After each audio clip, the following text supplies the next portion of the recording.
mechi ya kuongeza dakika 3 hivi.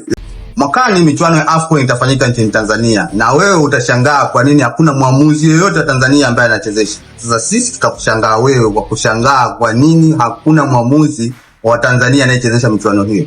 Kwa kilichotokea juzi Zanzibar, do you think kuna mtu ambaye anastahili atakuwa force official kwenye michuano ya AFCON mwakani? Ile ya Dube haikuwa offside, Hamdan Saidi akapuyanga.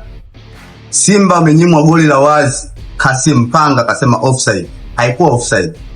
Tena katika watu ambao walikuwa katika position nzuri ya kuona kwamba ile sio offside ni yule mwamuzi wa pembeni Kasim Panga, kwa sababu ile movement haikuwa na kasi, yani ilikuwa very slow.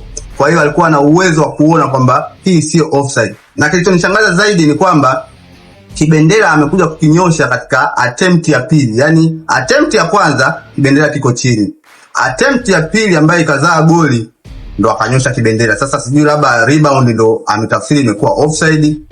Kwa ufupi, Simba alinyimwa goli.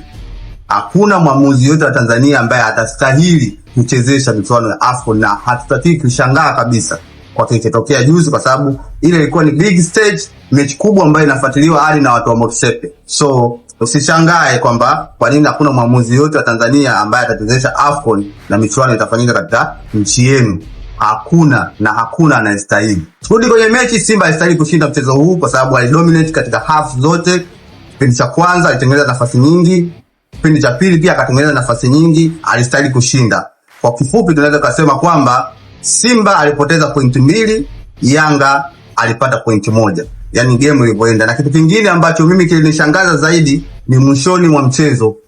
Kwa vitu vyote vilivyotokea, sababu zilizotokea, mwamuzi akaongeza dakika 3.